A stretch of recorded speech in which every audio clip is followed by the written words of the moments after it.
Yo, what's going on, Dragon Ballers? We are back with the final archetype to review for the first set of Zenkai series, and that is Shroom and Salsa. It'll definitely be very interesting to see if Shroom and Salsa can breathe any life into the color black. We know that black has been struggling real heavily as far as Ultimate Squad format goes, but before that, I mean, has a great track record of doing a lot of strong things in the meta, but they definitely nerfed it to a pretty heavy degree going into Ultimate Squad. Funnily enough, it does have a tournament win under its belt in Ultimate Squad. The first actual event of Ultimate Squad was won by Black Finn, but I mean, that's definitely more of a rogue thing than anything else. A little bit of format unfamiliarity and whatever you want to call it. But anyways, let's get right into this. If you're new here, make sure to subscribe, hit that bell so you never miss a video, and let's just jump right into the leader. So we have Shroom and Salsa. So note that there is a Shroom and Salsa leader from maybe it's like set 11, maybe something like that. You're gonna have to look at a lot of those cards, because whenever you look at a Demon Realm Race Demon God deck, there are many cards in the game that say if your leader is Demon Realm Race or Demon God, do X, Y, and Z. So I'm not going to talk about every single card you could possibly play in this deck from the old support. Instead, we're really just going to look at the support that came out with this set, plus one additional card we'll talk about at the end. But anyways, we have the leader here. Send the top 2 cards of your deck to your warp. When this card attacks, look at the top 5 and add up to 1 Demon Realm Race or Black Demon God among them to your hand, and shuffle your deck. So already it looks like the gimmick is going to be sending cards from your deck to the warp, much like Gogeta Xeno, so a little bit of a similarity there. Awaken when you place 4 or less, or there are 6 or more black cards in your warp. You may send 1 card from your hand to your warp, draw 2, switch up to 1 of your energy to active mode, then add 1 card from your life to your hand until you have 6 life left. So I do like the fact that this leader has a slightly different awaken, where you warp a card in your hand and then draw 2, so you get more filter, and I'm sure you want certain cards in your warp, right? So putting that there selectively is definitely pretty nice. The awaken side of the leader, we have Demon God, Shroom, and Salsa, Deadly Genius. Permanent: when you would place a card from your combo area in your drop, remove it from the game instead.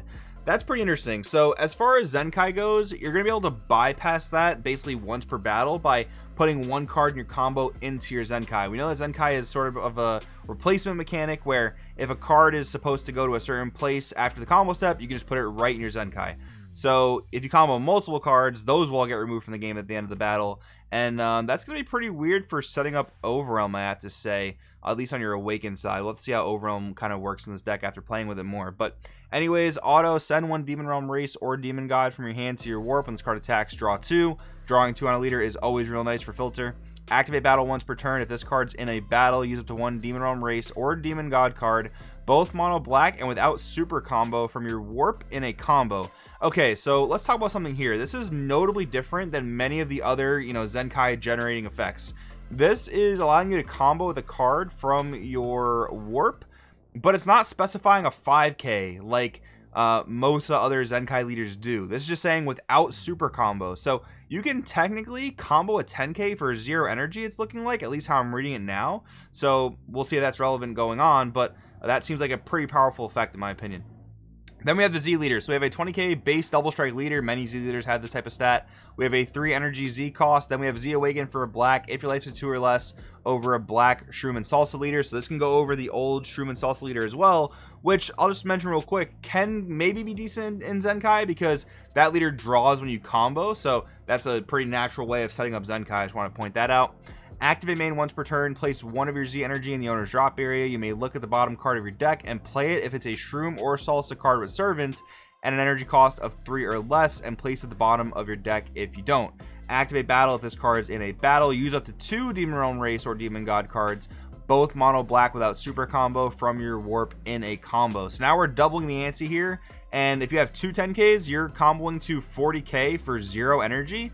That seems kind of crazy. And notice we lose the permanent of removing any cards in our combo area from the game after combo.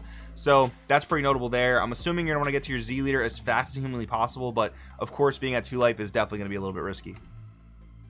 Alright, then we have a Unison for the deck. Notice it is a 3 cost black Unison. That automatically means it has synergy in Token Toa, but let's read what it does for this deck. So 3 drop 20k, empower black 2 auto. If there are 4 or more markers on this card, when this card's played, your opponent sends 1 card from their hand to the warp. Activate battle +1, use up to 1 black battle card in your combo area, and it gets 5k combo for the battle. So a little bit of a way to make your attacks hit harder or defend better, I guess. Activate main -3, choose all your opponent's battle cards and send them to their owners' warps. I'm gonna be honest, a 3-cost unison in a deck like this where you're gonna want to spend energy on battle cards, I'm not totally sold on. Maybe we'll end up playing like SS4 Bardock unison, or maybe even no unison altogether. I can even see a world where that's the case if this deck is aggressive enough to not need a unison. It's not like in black you get, a free counterplay or a free counter attack with having a unison in play, so it's not necessarily super important. If the unison's good enough, you'll play it, but if not, it's kind of mediocre, to be honest, in my opinion. All right, then we have an SR for the deck. We have Demon God Shroom and Demon God Salsa Unending Nightmare. This is a double strike 25k with Servant. So don't forget, Servant gives the battle card 10k additional power, but it can't restand during your charge step. Permanent, when this card is placed in your drop from your battle area or combo area, place at the bottom of the owner's deck instead. So it's almost got that built-in Overlord, which is kind of good. When this card's played, your opponent chooses a card in their hand and one of their battle cards, ignoring barrier, sends them to their owner's warps. Activate battle, limit 1 for 2. If you have 3 or more energy and there are 2 or more black battle cards in your combo area, play this card from your warp. So seemingly a very recurable boss monster. It's an 8-drop, so it's safe from Charismatic Villain. It doesn't have Deflect, but I think that's only going to be relevant against blue, and to be honest, you should be able to play this card before a lot of blue decks even get their unisons on board. So while I've heard many people say this boss monster seems rather unimpressive, I personally think it looks pretty good. And what's cool too is you can easily play this card in other black decks. The only condition for playing it is if you have 3 or more energy and you combo 2 black cards, you can play it right from your warp. So even a deck like Gogeta Xeno could play this. That seems pretty cool. And what's also nice too is like it goes back into your deck, as minor as it sounds. It helps you prevent decking out, so that's kind of neat. Then we have Supreme Kai of Time, a final battle at hand. 1-drop 4k permanent. While your life's 4 or less, this card gains blocker. And then when you play it from your hand, you draw 1. So this is kind of similar to the old Supreme Kai rare. I can't remember what set it's from, but it's basically a 1-drop blocker that draws a card and has 0 combo power. This is different where it only gains blocker under a certain condition, but it always has 5k combo power. So that's definitely an interesting card in my opinion. All right, now we have some more main deck stuff. So we have a 1-drop Demon God Salsa Dark King's Vanguard. We have auto. When this card's played, look at the top 5 cards of your deck, add up to 1 Demon Realm Race or Demon God among them to your hand, then shuffle your deck. Additionally, if your leader is a black Demon Realm Race card, send up to 2 cards from top of your deck to your warp. So you're getting more cards into your warp, and we'll see what we need those for in a little bit. Auto limit 1. When this card is using a combo from your warp, it gets plus 1k combo for the battle. Okay, so if you combo this, and I believe I remember correctly, the leader does not negate skills. It just doesn't let you combo with super combos. This is gonna practically add another 10k when you combo it from the warp defensively. That's really, really strong in my opinion. Demon God Shroom, Dark King's Vanguard, 2-drop 10k permanent. If your leader's a black Demon Realm race and there are 2 or more cards in your warp, reduce the energy cost of this card in your hand by 1. Auto limit 1. When this card attacks, draw 1. Then send up to 2 cards from top of your deck to your warp. Definitely a little weak as a 10k battle card, but it is a 1-drop 10k that draws a card on swing, so maybe there's some merit there. I'm not totally convinced you have to play this card in the deck though, to be honest. Then we have a super generic card that I want to talk about. Dark Broly Heartless Berserker. 6-drop 30k Overwhelm 6. When this card's played, choose one of your opponent's battle cards and send it to the owner's warp, so some free removal. Activate main, pay 2. If your leader's black, play this card from your warp. This is certainly going to be a staple in Dark Broly for anyone who's still playing that deck, but I mean, this is going to be a pretty serious Overwhelm to consider in most black decks. I even think some non-black decks will play it if they really need removal at the Overwhelm slot. The 0 combo power is definitely going to be a hard sell for some decks and strategies, but this is a cool generic Overwhelm to add to the game, so I'm definitely not against it. Alright, back to Shroom and Salsa Cards. Demon God Shroom, Demonic Invitation. 3-drop 10k with Servant, so it's 20k. Auto limit 1. When this card attacks, you may send the top card of your deck to your warp, then choose one of your opponent's battle cards with energy cost of 4 or less and send it to the owner's warp. A little bit of removal there. Activate battle. If there are 1 or more Salsa cards in your combo area and you send 1 card other than this card from your hand to your warp, play this card from your hand or warp. Alright, that's definitely a little bit suspect. Like, you have to combo with Salsa, which you'll ideally do through an effect, so that won't necessarily be a neg. But the fact that you have to warp a card from your hand to play this for 1, that's definitely very sketchy, especially considering we're getting the SS4 Gogeta deck in the same set. And those cards, when you combo with them to summon other guys, you're drawing cards. You're not negging cards. Like, yes, you can do things where you manipulate your warp and give yourself certain virtual advantages, but that is just a really, really steep ask. I'll be honest. That's really rough. Demon God Salsa Stormclad, 3-drop 10k Servant, auto limit 1. When this card's played, you may send the top card of your deck to your warp, then your opponent sends 1 card from their hand to the warp. Activate battle, pay a black. If there are 1 or more Shroom cards in your combo area, and you send one card other than this card from your hand to your warp.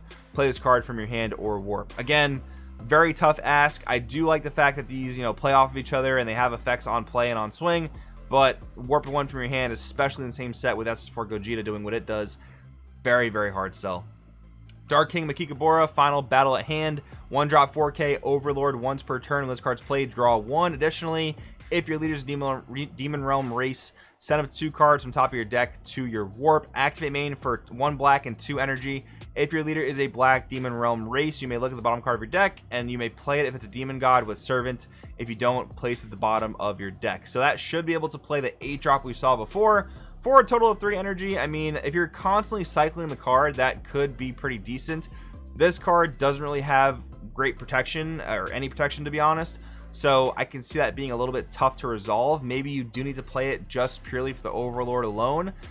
We've seen Overlord Servant strategies in the past struggle with really utilizing those keywords unless the leader itself has Overlord, which for example the Blue Baby deck does, so you can use Overlord and Servant fairly easily in that deck. This leader doesn't happen to have it. Obviously it wouldn't make sense thematically if it did, but that's definitely going to make it harder to use Overlord in this deck for sure. Then we have some extra cards to the deck. So we have Reaper's Cunning. 1-drop activate main. Choose one of your opponent's battle cards with energy cost greater than the current energy and send it to the owner's warp. Very similar to Max Power Kamehameha. Additionally, if your leader is a Demon God card, send up to 1 battle card from opponent's drop to their warp. So you get a little bit of additional benefit if you are a Demon God leader. Genius's Craft. 1-drop activate main. Choose one of your opponent's battle cards with energy cost less than or equal to their current energy and send it to the owner's warp. Additionally, if your leader's Demon God, draw 1. Okay, a draw 1 that removes small costed guys. Now you've got me interested. That's a pretty cool card that you might want to tech in certain matchups. Begrudging Allies. Now this is a really cool card that just about every deck should play, and will probably main deck if they don't have better answers to Floodgates. 2-drop counterplay. If the battle card being played is an energy cost of 3 or less, send it to the owner's warp instead. Additionally, if the leader is black, send up to 1 battle card from your opponent's drop to their warp. And then permanent, if life's 4 or less, reduce the energy cost of this card in your hand by 1.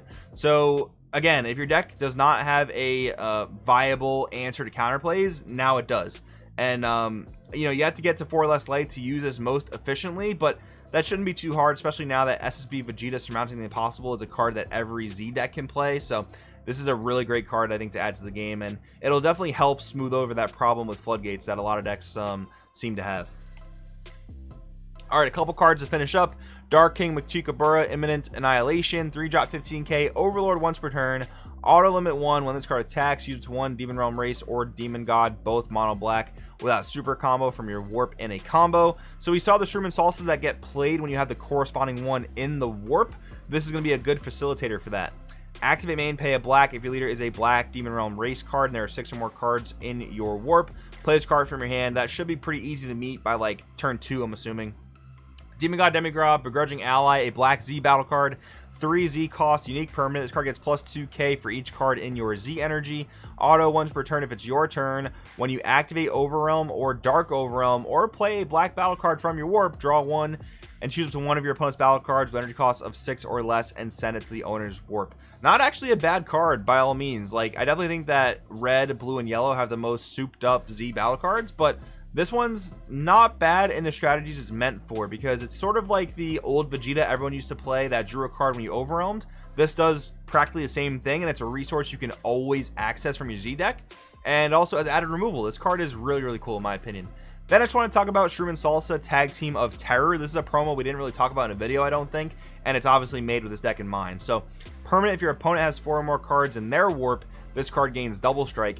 We definitely saw this being more about warping your own cards, but you should be able to get 4 cards in your opponent's warp relatively easily. Auto limit 1 for an energy of any color. If your leader is a Shroom Salsa card, when this card attacks or is used in a combo, send 1 battle card for your opponent's drop to their warp. And if your opponent has no battle cards in their drop, draw 1. That's paying a little bit of homage to the old Shroom and Salsa leader, where if you combo, you draw 1 if your opponent has no battle cards in their warp. And then activate main, pay 1 if your opponent has no battle cards in their drop. Play this card from your hand. So again, should be relatively easy to set up in this deck. I'm assuming counting as a Shroom and Salsa is also going to be relevant for comboing and then putting the corresponding battle cards into play. That seems pretty good.